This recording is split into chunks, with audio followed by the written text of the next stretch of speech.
Here we go. Oh, Okay. there we go.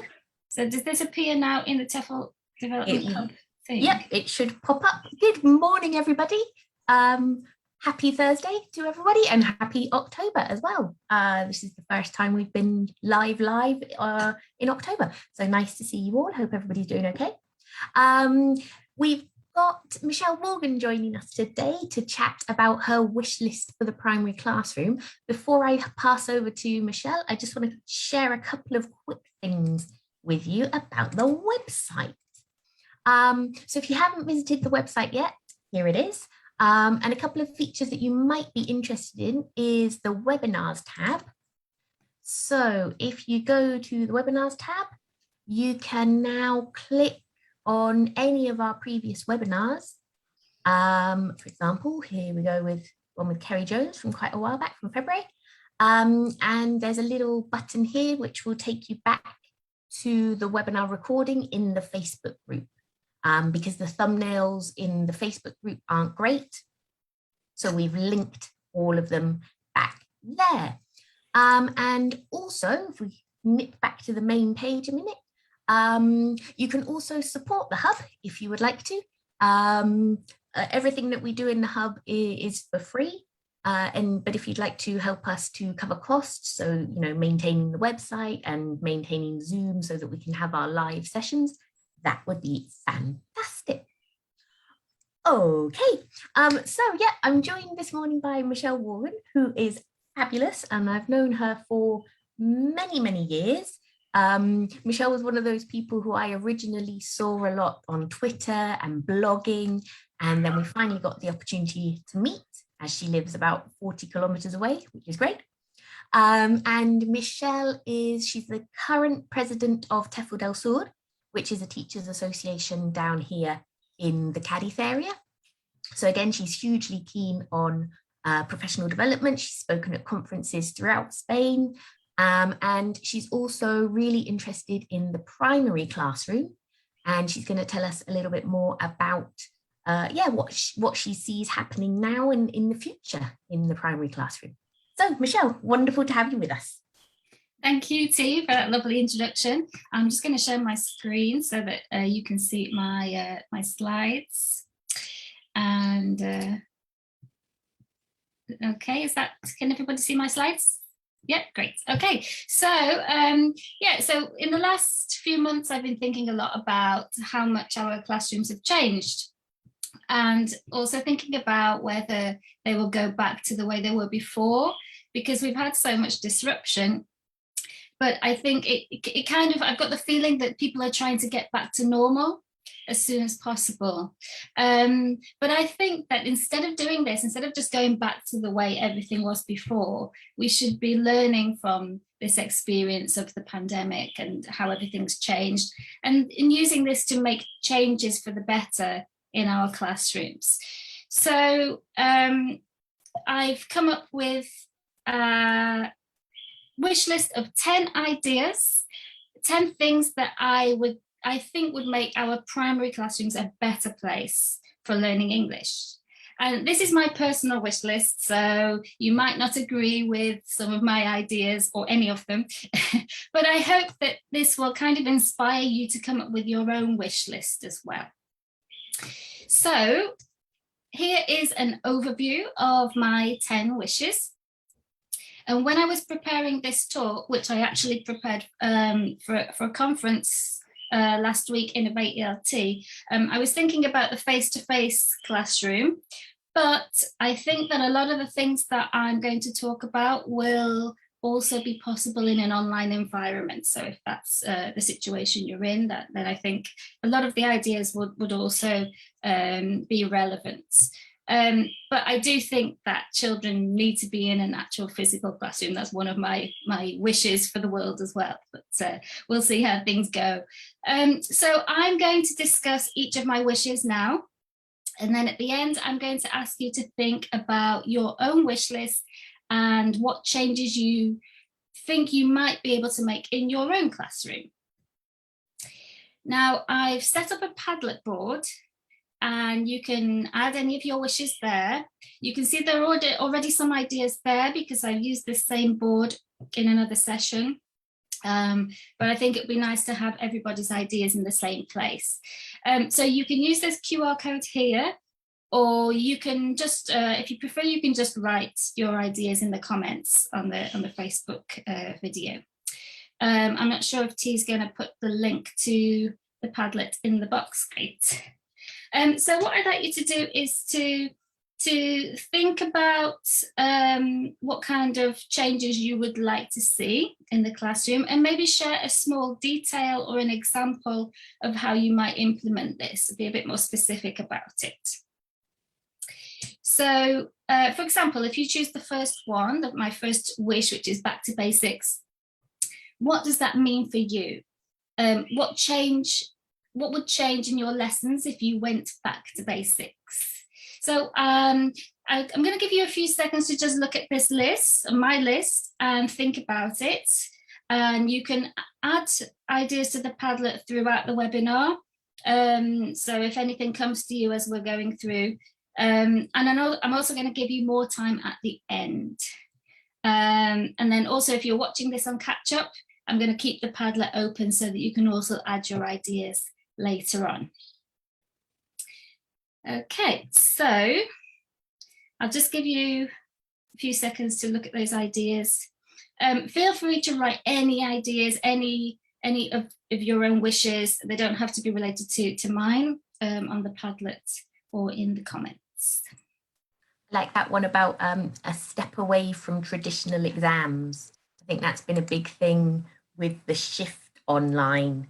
You know, lots of people realise that the way that we had been assessing students in the past wasn't such a viable option in an online environment. Yeah. Differences obviously between primary and secondary and adults and things. But yeah, measuring progress. Yeah, so for example, if you have been assessing students or evaluating them in a different way while you've been teaching online, do you want to go back to, you know, your traditional type of assessment, or could you, you know, carry on doing what you were doing online, or make changes to the way you assess students in the actual face-to-face classroom as well? Yeah, I'm going to talk a little bit about assessment in wish number 7. So I'm going to, so the Padlet's here actually, hopefully you can see some ideas there. I don't think I can move it up and down, but keep adding your ideas. And now I'm going to get started with my 10 ideas. So number 1 is a back to basics approach. And here what I'm referring to is a focus on community and connection. If the last 18 months, I think it's 18 months, it might be even longer, since the beginning of the pandemic, if it's taught us anything, I think it's the importance of community and connection. During those lockdowns that we had, we discovered how essential other people are to our lives, and whether they're friends, family, colleagues, classmates, they all play an important part in our lives. And Zoom allowed us to make up for this lack of physical interaction, but I think it was always second best to face-to-face communication. So I think that the classroom now needs to focus on those personal relationships and creating and developing a sense of community in the classroom. And I think it's especially important now. Some children in Spain, children have been back in the classroom for a year now, a lot of them. But I know in other countries, there's been there've been more lockdowns and children haven't been in school. And I think, you know, some of these children who've been out of that physical classroom for some time are going to need to relearn how to be in the classroom, relearn social interactions and how to behave in a group situation. And I also think that we need to help children develop empathy and other skills that make us think less of ourselves as individuals and more about our communities and our society. Because I think in our society, we're seeing a lot of kind of, I don't want to say selfish, but a lot of kind of individual ways of looking at things. And I think we can kind of start to change that with the children in our classrooms. So what does this actually look like in the classroom then? Well, for me, it means just really trying to connect with each other as human beings. And it means learning language and using language to connect with each other and to communicate with each other, which I think is like the whole point of learning a language, really. You know, it means having a real reason, a meaningful reason to listen and speak to each other. And for me, that means less heads down individual textbook work in the classroom and more collaborative work in groups. And I'm not going to go all anti-technology here, but I do think, I mean, I'm a person who always used technology in the classroom, but I do think we need to spend more time focusing on the people in the room rather than on using lots of snazzy tools to get their attention. I also think that we need to make sure that we are part of that classroom community as teachers and that we develop our own connection with the students. We are a person that they can trust, we're accepting of all the differences among our learners, and that we listen to them and we value them. I think this is really important. Now, number 2 on my list is kind of related to what I just said, because it's about real world learning. It's about real world practical skills. Because I think it's impossible to separate language from the real world. A language, you know, like English. A language for me is not just another subject that you can study. It's something that allows us to live in the world and communicate and interact with the world. So our students are learning English to be able to function in that world. So why separate it from those real functions and those real actions? So we tend to focus on specific areas of grammar and vocabulary and skills because they are in our syllabus and they're in our course books. We choose what to teach because of that, and not specifically what our learners need to learn. No? So I think, why not teach the vocabulary, the grammar, the language that students need to be able to communicate their ideas about something real that's happening in the world, or to find out about a topic that they're interested in. Our students, even the little ones, don't live in a vacuum. If you saw Elizabeth Coleman's talk a couple of weeks ago on transformative pedagogy, she talked a bit about this. Now our students are people with whole people with lives, and our students are people who need to be able to express and develop and express thoughts and beliefs and opinions and experiences on a wide variety of topics. So I think we can help our students use English for a real meaningful purpose. So that's number 2. Hi, Fiona. Number Fiona 3. I was going to say, Fiona just posted an interesting message, you know, about how we use language and things. And she said, one of my groups, I asked them this week about the things they like most and least. And interestingly, the thing that they liked least was singing and dancing to a song on a video. Oh, that's interesting. Yeah. Yeah. Also, sometimes I think, what the things that we think are fun, not necessarily what our students enjoy. You know, I mean, we all think, oh, children love singing and dancing. Well, no, not all of them do. And that's interesting. And I think we can ask students, you know, like Fiona has done, what did you like in this lesson? What didn't you like? What would you like to do in another lesson? Even if they're just 4 or 5 years old, we can still ask them. I'm going to move on to number 3, which is grassroots learning. And I've called it this, I'm a football fan, and there's always talk about grassroots football now from like the lower levels.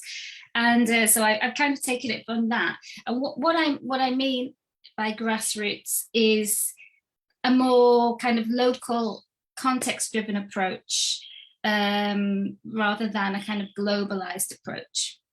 And I'm also thinking about pedagogical approaches here.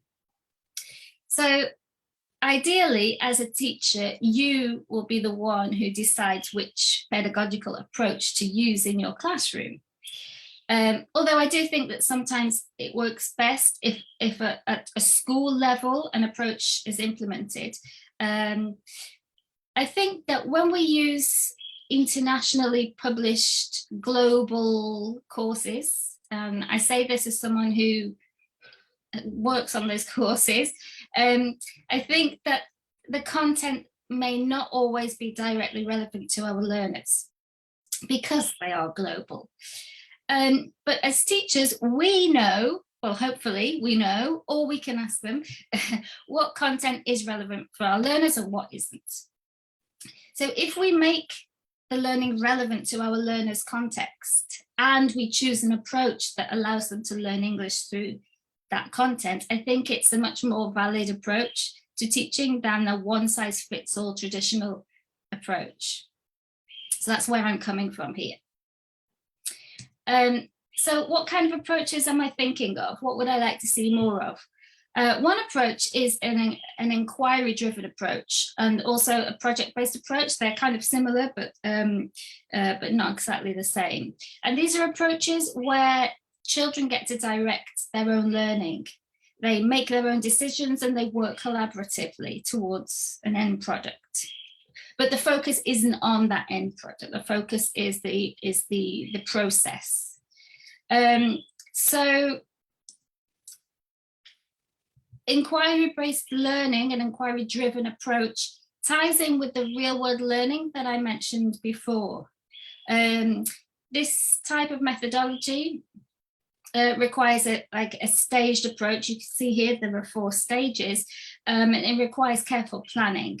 The learners come up with questions that they have about a topic and they try to find answers to them. And as they find more information, they might come up with more questions and different kind of directions to take their inquiry or their investigation. And you can see this here in the cyclical nature of the first 2 stages of the diagram.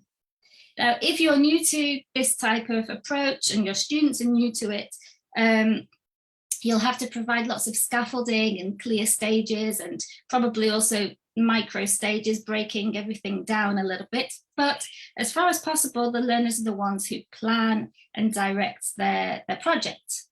Now, I know this may sound difficult to implement in a typical language classroom, unless a school chooses to incorporate this type of approach across the board and develop a curriculum and a body of materials that teachers can use.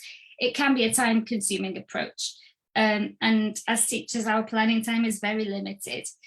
But I still think that you can take this approach and use aspects of this approach with your standard materials, with your course book or any other materials that you use in class, such as storybooks and so on. Well, I'm going to give you an example now, so you can just kind of see what that might look like in the classroom. So, for example, with the topic of clothes, so you've got a unit in your course book on clothes, which tends to be in a lot of course books at different levels. Now, clothes is a huge topic. Actually, talking about clothes, I've just seen Harry's in the comments watching, and I've put on my banana shirt for him because we were talking about it the other day. Yeah, so clothes is a massive topic, and there's so many different areas that students could research. So, you know, they could investigate the effects of fast fashion. They could think about how clothes have developed throughout history in a specific culture. They could think about fashion design and different brands, and there are lots of different areas that they could focus on. So when you're completing a unit about clothes, for example, sometimes some questions and discussion might come up in class. So with an inquiry-based approach, what I would do is I would make a note of these questions or any discussions, any topics that students seem interested in, and then have them use an inquiry-based approach to find and share answers about that. So here are 3 possible areas that students could start their inquiry with. So you might have 3 different groups. First group might want to find out what makes a good school uniform and focus on that aspect. The second group might want to find out about clothes in ancient Egypt. And the third group might choose to think about clothes in the future. Okay, these are just 3 examples that I've just made up, basically. So each group would then have to go and do some kind of research to find answers to these questions or information to help them answer their question. So some things that each group might research are here on this slide, you know, so that the one about the school uniforms, well, they could try to find out about different school uniforms around the world. They could think about the school day and the activities they do, which will help them think about the type of clothes that might be suitable for that. So they can think about the materials that are used. Are they comfortable? Are they resistant? And that kind of thing. So I'm not going to go through all of the three research stages, but this is just so you can see what type of information they might want to look for. You can help them with this part as well by giving them maybe specific places to look for their information, websites that are suitable for children, or you can even bring in materials yourself. And then when they've got enough information, they can start to organize that and prepare how they will present what they've learned to the class. So here are three possible ways in which they might share what they've learned. So the first group, the uniform group, might make a poster presentation. That's something a bit more traditional, I think. The second group might set up a mini fashion show to show what they've learned about ancient Egyptian clothes. Yeah, this could be, they could actually do it themselves, maybe using, once I got my students to do like a fashion show with newspaper clothes. They had to actually make the clothes out of old newspapers. Or they can maybe make little puppets and make little clothes for the puppets and do that. And then the third group might choose to do a TV report because they want to make a video rather than a live presentation or an actual physical presentation. Why do I like this approach? Well, as I said before, for me, learning a language should have a purpose. And in this case, we can teach the language that the students need in order to do something. So in the first stage, in the inquiry stage, they need to think about questions. So we're going to teach them question forms, question words, question forms to help them develop their questions. Then we will need to teach them the vocabulary that they're likely to come across in their research, vocabulary they're going to need. And then functional language for working in groups, like suggesting, agreeing, disagreeing, etc. And I know you may be thinking that this all sounds quite complicated and difficult for primary, but I think that, you know, this type of they all need to ask questions. Functional language is really important, and it's actually not difficult to teach if we teach it as chunks, as we do with other chunks, like can I go to the bathroom please, or can I have a pencil please. We can also teach them other types of functional language in this same way, and those chunks, that functional language, will be used in every inquiry that they do. Yeah, so they'll come to use it automatically in the same way as they say, can I go to the bathroom, please? And you can also go to... I was going to say, thinking about the language that they're going to be using, we had a question from Fiona. Would you let them do their research in L1? Yeah, that's a good question, actually. A few months ago, I attended some sessions, webinars on translanguaging, and I think we had a discussion about it in the hub. And actually, yes, I think that using a translanguaging approach for the inquiry could be really useful, especially, you know, at lower levels. So yes, they can quite easily go and find information in their own language, and then they bring that information to class and discuss it, and they try to work on that in English.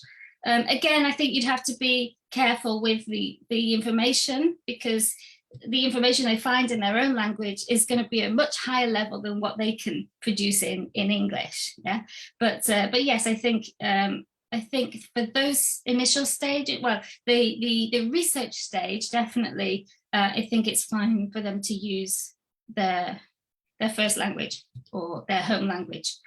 For me, yes, but I know other people are not so keen on on using languages other than English in their classrooms. Another point that I was going to make is, obviously I've been talking about teaching them the language they need to do the inquiry, but you can also have them use a specific structure. So if in your course book unit you've been looking at the present continuous, then you can have them use this structure and practice this structure within the inquiry. You just need to kind of manipulate things a little bit, you know. So you know, a sentence like "the girl is wearing blue jeans and a white sweatshirt," well, that would work in all three of these presentations. So yeah, I think you can kind of fit things in. The second reason I like this approach is that children often have lots of questions, especially younger ones, and this approach allows them to find answers to these questions and then share them. And I think this can be really motivating, especially when the other groups find the information interesting, because it's real information that they didn't know and they're finding out about. And it's real communication, it's real information, there's real engagement there, I think, more so than when you're kind of artificially creating a need for language. Number 4, so I'm going to move on because it's like 27 minutes past 11, and is an inclusive classroom. I think we would all like to have this. In an ideal world, every learner would have the same chances of success, but unfortunately, most education systems don't work that way. And I think that traditional ELT approaches favour some students over others. So with communicative language teaching, generally the more outgoing students, neurotypical students are going to kind of be more successful than others. If you teach with more of a focus on grammar structures and copying sentences and reading and writing and memorizing things, which in a lot of schools is still happening, there are students with different learning differences, specific learning differences, we call them, like dyslexia or dyspraxia or ADHD, these kind of things. They'll have more difficulty in progressing. And they might feel that they're not very good at English or that they have little chances of success. You can see some statistics here. I've taken this from a document that I read, a British document. And so if you think about, 10% of the population have dyslexia, that's quite a lot. You're very likely to have 1 or 2 students at least with dyslexia. So I think it's really important to think about this. So I think that a more integrated approach like inquiry-based learning can be beneficial in an inclusive classroom because it caters for learners with different skills and abilities, and it allows them to choose. It allows them to choose tasks and formats that work for them. And they can choose lots of things, actually. They can choose, as well as what to research, they can choose, and what to research also can come with differing levels of complexity. They can. So I think the first question about school uniforms is maybe a bit simpler than the other ones. So you can choose the complexity of their area of research. They can choose how to find the information, how to present their findings, whether they want to work in a group or individually or in pairs. So students who find reading and writing difficult might choose to learn from YouTube videos and create a digital presentation and give that orally instead of writing something, for example.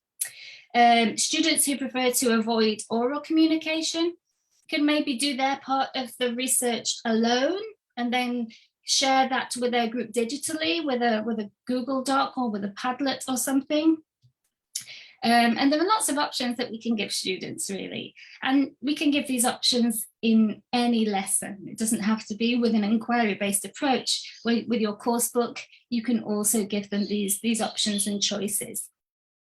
But I do think that when we're planning our lessons and our courses, we need to think about any barriers that there might be for different students in our classes, neurodiverse students, students with any disabilities.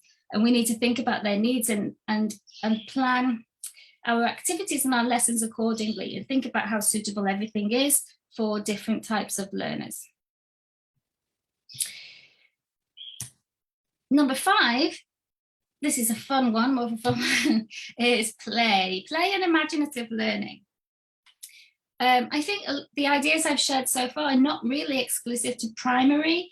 I think that, you know, a lot of it's relevant for secondary or even adult classes maybe. But one thing that does tend to be limited to primary or even pre-primary is play. And when I say play, I don't just mean like playing a game of Pictionary at the end of the lesson, which is good fun too, but that's not really what I'm referring to. I mean, giving children opportunities to learn through play and playfulness. We know that children learn through play, and that's especially young children. That's how they learn about how the world works. That's how they learn social and emotional skills. They learn behavior management and so much more when they're playing. And the early years classroom and the lower primary classroom, I think, should have some aspect of play. Children should get to play as freely as possible, although I know that it's quite tricky to set up and with time constraints, etc. But I think the classroom can also be a place where learners can dive into their own imaginative realms and the world of make-believe. A place where they can be playful and experiment with the language. In early years education, play is common. There's a lot of play in early years classrooms, things like dressing up, manipulatives like Play-Doh, sand and Lego, and these things are all found in early years classrooms. But as soon as children start primary school, these things tend to disappear and make way for more formal learning. And I have to say that I've used costumes, Lego, Play-Doh with children in primary, up to the age of 8 or 9 usually. And then I've had the next class come in who were like 10 and 11, 12, and coming in and complaining about how they didn't get to play with the Play-Doh, because, you know, it's fun. We all like to play with Play-Doh and Lego. It's amazing. Now, of course, there's probably not going to be any pedagogical benefits from playing with sand for an 11-year-old, but this point highlights how often that our English lessons kind of turn into work as we go through primary towards secondary. There's a much reduced focus on play. But there are lots of skills involved in play, actually. There are many skills involved in imaginative play. So take a role play, for example. I don't mean the type of role play where students practice a dialogue on the page in pairs. I mean an actual real role play with a situation with different roles for each student, with time to think, time to plan, maybe even make some props to make it more realistic. And going back to the topic of clothes that I talked about before, we can allow students to play at clothes shopping. They can set up different shops in the classroom, and they can make signs and price lists, and they can choose a name for their shop, and they can think about the type of clothes they want to sell there, the image of their shop or their brand. They can even bring in some clothes from home if they wanted to. This is play. It's role play. You can even turn this into a kind of longer project, actually, you know, and include more aspects of English language.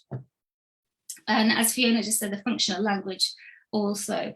But creating the actual context and a situation for play makes this type of activity much more engaging than just a role play dialogue on a page. So you can allow students to choose their own roles. You could give them roles on little pieces of paper, or they can be themselves, or they can be someone else. They can improvise the conversation, obviously working on functional language first. But this is play. And I think that this is, you can also, even if you use an inquiry-based approach, or you focus more on real life learning, you can still use aspects of play and imaginative learning. So if you were using, for example, a project-based approach, where students learn the language, the vocabulary, the grammar, the functional language as they develop their project. Well, this project could be based on a real world problem, or it could be more imaginative. So we could set up a fictional situation for students to imagine they are in. And they can take on roles which they can keep during that project. So, for example, students could be activists. It could be now or in a different time period or in a different context, or they could be superheroes trying to save the world. So you can include play in a more of a kind of project-based approach as well. Just checking the time. I think we're doing more or less okay. So on number 6 now, which is democracy and autonomy. I'm getting all political here. No, I'm not really. But I would like the classroom to be more of a democratic place with more student autonomy, agency, more responsibilities as well. If you think back to when you were a child, try to remember the feelings and thoughts you had about the things that were happening in your life, if you can. I don't know if you remember much about when you were a child. I remember as a child, like feeling this great sense of responsibility for my actions. So like in my head, I was living my life, and I wasn't just a small child. I was just me with my thoughts and my, actions and my responsibilities. And I think we forget this feeling as adults. Even very young children are people with important ideas. And I think we make too many decisions for children because we think that we know better because we've got a lot more experience of the world.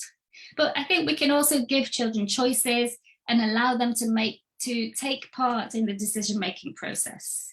And I think in a language school context, where the environment is less high stakes, if you like, than maybe in mainstream education, we've got more flexibility to do this.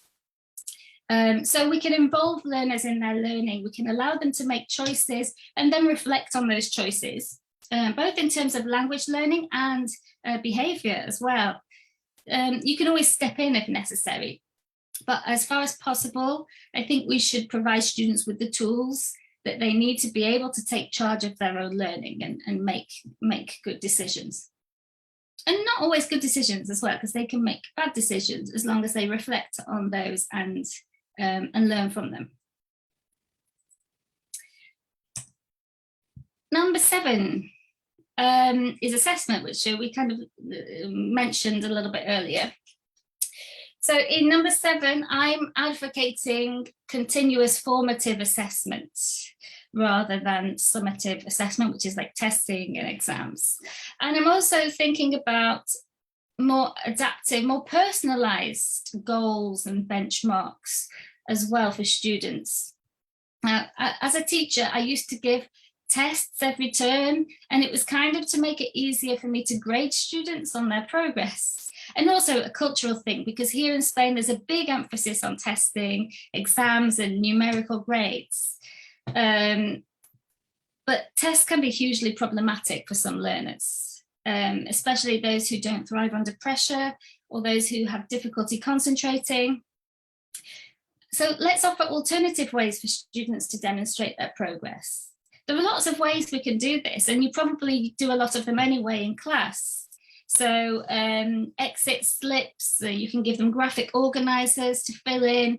They can do maybe little reflective journals, mini summaries, class displays maybe to show what they've learnt, or using mini whiteboards even. There are lots of ways in which students can show what they've learnt.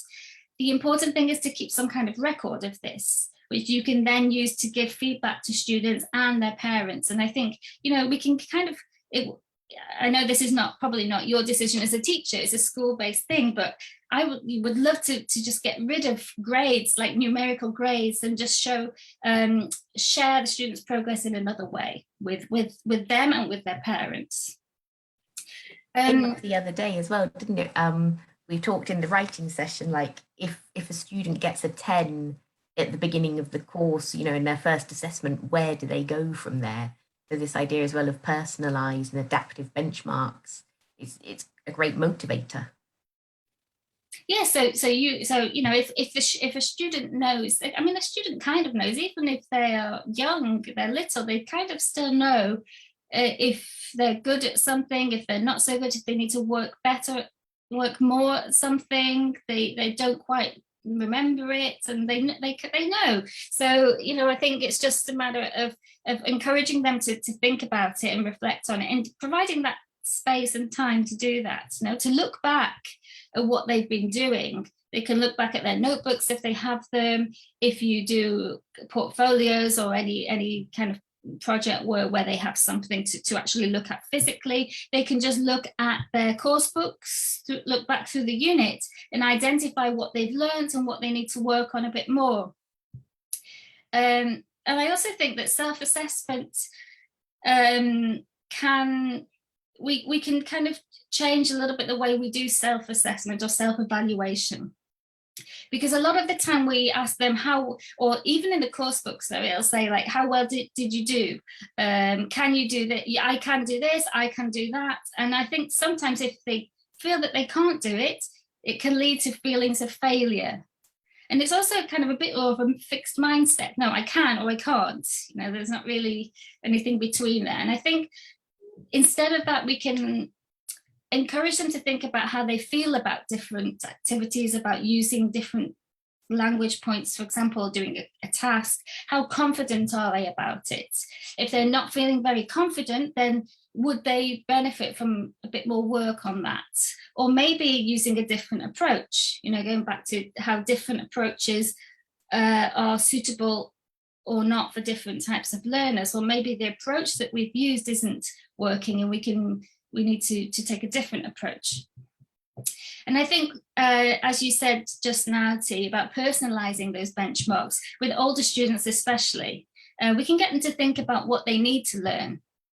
Because some students may be very comfortable with some of the learning objectives and, not need to work on those anymore. Or, but there are other areas that they do need to work on. So what do they personally need to learn? What do they need to practice? What would they like to be able to do as well? So we can help them set these benchmarks themselves according to their abilities, or we can even provide them with a checklist, which could be kind of personalized for different students. I think that's kind of the way forward with assessment and evaluation. Mm-hmm. Going back to what Fiona was saying earlier about getting students to say what they liked and didn't like, she said that she made little record books where students self-evaluate on creativity, communication and cooperation each class. And as well, they write what they liked and didn't like and justify their choices.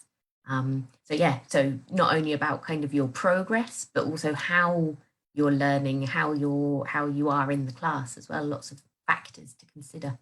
Yeah, that's actually that's an important thing that I haven't kind of included here. But I remember one course that I was working. I was doing writing some teachers' books for a course a couple of years ago, I think. And at the end of the unit, there was kind of this page for reflection, and it included, as well as sharing what they liked, what they didn't like, what they were good at, or what they needed to work on. It was what they'd done as well, focusing on what they'd done to learn this, and how they'd learned it, as well as how well they'd learned it. And I think, it's kind of, if you can include this type of reflective activity, it's actually really useful. And because, different students will kind of learn in different ways. I don't want to mention learning styles or anything, because that's not, but there are, so if a student knows that this activity helps them learn this specific thing, so like vocabulary, well, it really helps me to learn vocabulary in this way. If they know that, then that's obviously the way forward for them. Okay, gonna move on quickly to the local approach, and this is kind of related to what I was talking about at the beginning of teachers being the ones who decide how to teach and what to teach, but I also think from a publishing perspective that materials could be more adaptable for different contexts. syllabuses and materials. And for me, again, the key word is relevance. Are the materials that you're using in class relevant to your students? Are the topics, the vocabulary, the grammar, etc., what students need in this stage of their development? Is it interesting to them? I'd like to see more flexibility in materials design by the big publishers. I think it wouldn't be difficult to create, more variation, having different versions of some materials, just to make sure basically that nobody is missing out on anything just because it's not suitable in another context. So this, would allow for more inclusive and diverse materials. And it could be the activities, it could be the images. So like here I've just mocked up, as like 3 different pictures of families, which would be possible maybe in different contexts, but not others. So I think, we could have materials that teachers or schools or local ministries or whatever could tailor more to the students in their context. And we can move away from that one-size-fits-all approach to course materials. And I don't know how realistic this wish is, but I don't think it's something that difficult to do. I just think that ELT publishing hasn't changed that much over the years, and I think that more could be done. Because at the moment, it's up to teachers to supplement their course books to be more inclusive, and I'd really love it if this wasn't necessary. And if, basically, going back to kind of the point of teachers have limited time, and there are certain things that that we should be focusing on in our classrooms, which are the students in our classes. And if the materials were a bit more flexible, then I think that would work. I set up a quick Mentimeter.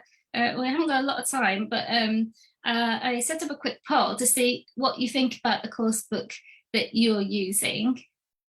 And so you can go to this. T, do you have the link on hand, or shall I? Because I've got it somewhere. I think I can post it. If you've got it, if not, yeah, I have. I'm just not sure how. Okay, should be there in the chat now. I think yep. In the Facebook chat. Fabulous. That might be quite weird because with the lag, the link might have appeared. Okay. I seem to have lost my presentation on my screen. Now I don't know how what's happened. Can you see my screen still? I can still see the course books with the something weird's happened. I'm just going to stop. I'm going to unshare. Yeah, because something weird's happened, and my presentation's disappeared, and I couldn't see it. Okay, it's kind of gone. Okay, it just moved to the other screen, but I'm just going to stop sharing and do it again because. Whilst you're setting up, we've had a couple of lovely comments. So this inclusive aspect is key. Fortunately, we can see many changes, but there's still a lot to be done. I mean, like you say, coursebook publishing hasn't changed a great deal. And also a comment from Karen about an article from Brian Tomlinson about making materials local and humanizing the coursebook. Good idea there. So I was listening there. I'm just right. Just multitasking. Yeah, I'm not very good at this. So I'm just going back to slide, and now I will share screen again. Oh, but I'm going back to the beginning for some reason, but I'll just let's see if I can do that. Okay, back to the coursebook slide, yeah? Okay, we've got some answers in. Okay. So there's only 3 answers in. The person who put other, you can maybe type your thoughts about that in the chat. And I always have problems when trying to click on the second page. Okay, so this is the second question. So if there was a more localized version of a course book available, that was more relevant to your learners, would you choose it? And we've got a couple of maybes. Okay, the question's a bit loaded, really. I admit that, okay? But I just kind of wanted to see what your feelings were. I'm going to move on just so that we've got a bit of time at the end to share our own wish lists. 9 and 10 were originally 2 ideas. The classroom as a place where students want to be, and the classroom as a place where the teacher wants to be, because I kind of thought of these as separate, but then I realized that they're really intertwined, and if your students are happy, then you'll be too, in theory. So it's kind of cheating, but so I think that if we work towards making our classroom a warm, friendly, supportive environment, we adapt our teaching approaches to our learners, and we give them more autonomy and agency. We make them feel valued, and of course that they're all progressing in their language skills, which is, you know, as English teachers, is really important. I think if we do all these things, then the classroom will hopefully be a place where our students want to be. And I think that at the end of the day is what we should really want as young learner teachers, especially. So I've just made a quick summary of the ideas with some keywords. You know, I don't know if you want to like take a screenshot of that just to remember. So I've gone through all of my ideas. I kind of want you to now look back at the ideas. If you did choose some ideas at the beginning, to look back at those now, or to think a bit about, you know, what your wish list would be. You can go back to the Padlet now, add more ideas. I'm going to give you like a couple of minutes at least, maybe a bit more, to think about this and to share your ideas. And I'm going to play some music by Jill Halley. I think some of you will know her. If you don't, she's great, she's fabulous. And I think it will inspire you to complete the Padlet with ideas, because this song is called Happy Place. Oh, do you know what? I don't think I clicked on shared sound in when I was sharing my screen. I don't think I clicked on share sound. I think you can do it when you're still sharing. Yeah. Well, let's try and see if we can hear music. I'm going to move it forward a bit. Can you hear music? No. Now, yeah, then I did. Yeah, it's probably coming from my computer though. It's probably coming from my mic. I can share screen again, actually. You can hear it? I could never do this. So you've got a bit of time now to go back to the Padlet. Turn it down a bit so you can hear me. And just feel free to add more ideas, or in this Facebook chat, which I'm kind of trying to look at the same time.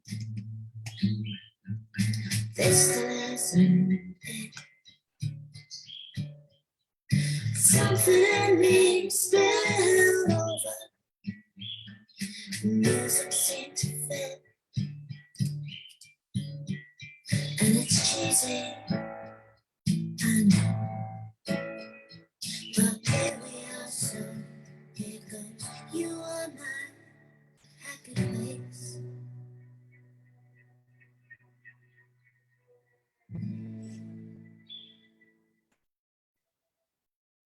My window seat, the rain streaming down my glass. My picnic, warm wind dress. My happy place.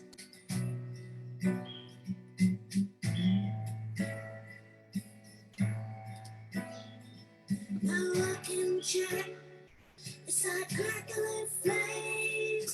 My living room so vast, and I dreamed you are my happy place.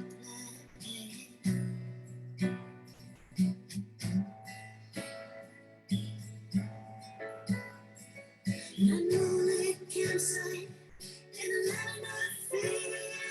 My backstage when the shit gets too real. You are my sweetest home after my long game.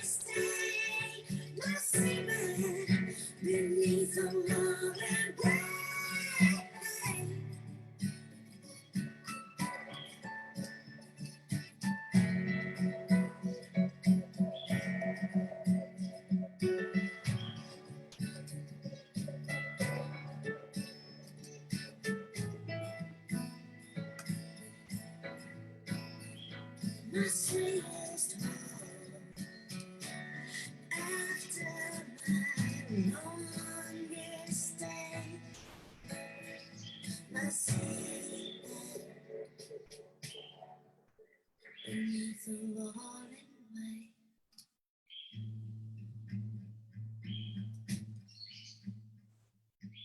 Love a bit of Jill Halley. Yeah, I put the sound on. Yes, it's a lovely song as well. So T's just put the link to Jill's website in the chat, so recommend you go and buy her records. Feel free to continue adding ideas to the Padlets. Sometimes I know it's we talked about this the other day in a coffee break, how Padlets in session can be a bit tricky, and a lot of the times our ideas come afterwards. So feel free to add to that. My last kind of point really is that as we kind of get back into the swing of things and going back to kind of normal lessons and school life, I think now is like an ideal moment in time to think about different models of education, including ELT. I've been teaching for over 20 years and not that much has changed in that time. I think that in primary course books, the content's been improving and there's a lot more focus on real life skills and social and emotional learning and so on, but it doesn't continue into secondary. Which is a shame, and also lots of teachers around the world are still using a more traditional approach, which is fine. I think we just kind of need to choose the approaches probably that work for us and our students. But I think we should try and consider different approaches sometimes that might be better for all of our students rather than just some of them. And I am aware that some of my wishes might be quite idealistic and some teachers might think they're impractical. But as I read somewhere recently, I don't remember where, innovation and change starts with small steps. And I think we can all implement smaller changes to the way we teach. We can try out new ideas, new systems, we can reflect on them, and then we can move from there. And the best way to get the changes that we want is with a bottom-up approach, starting with ourselves as teachers. So now it's over to you to think about what you want, what changes you want, and how you can start to make those changes happen in your classroom.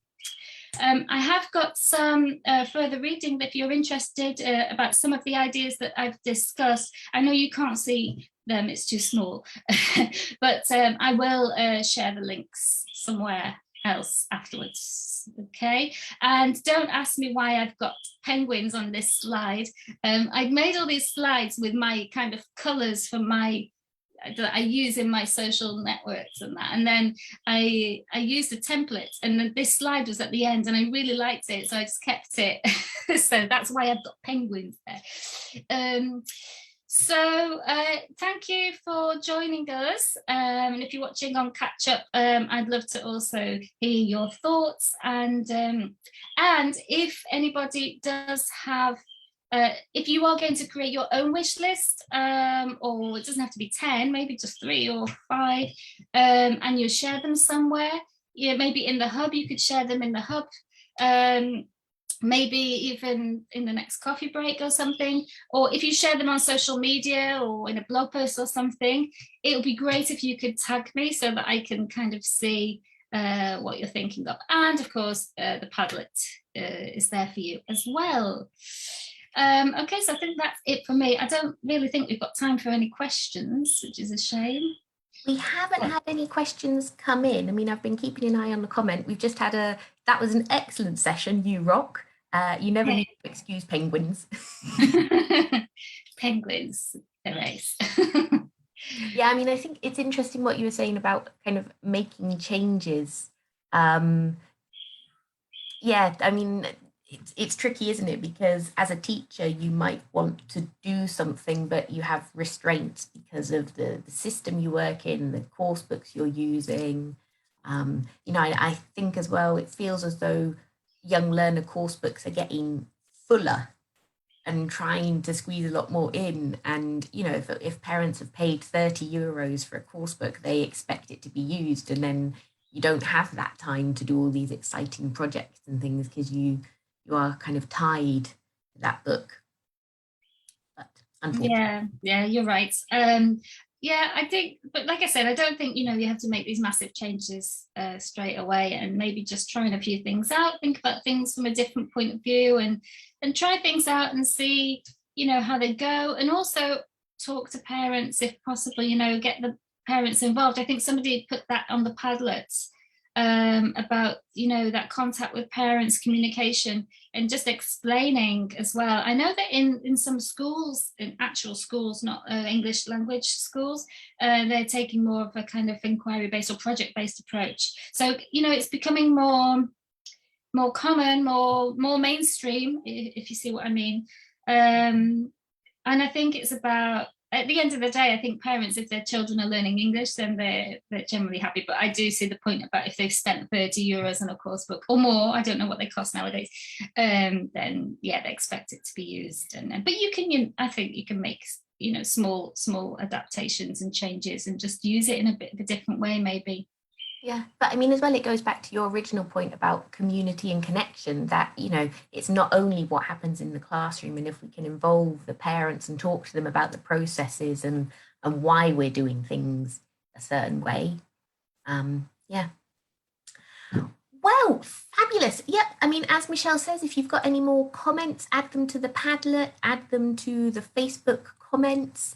And huge thank you again, Michelle. This is the second time I've seen this presentation, and it's great because I think it just lets us reflect on what we are doing, what we could be doing, and different ways of doing it. Like you say, we might not be able to make huge changes, but even just little things like the way that we assess our students and introducing that formative assessment at the end of each lesson or at the end of each month or something. They're all little mini steps that we can take to make changes.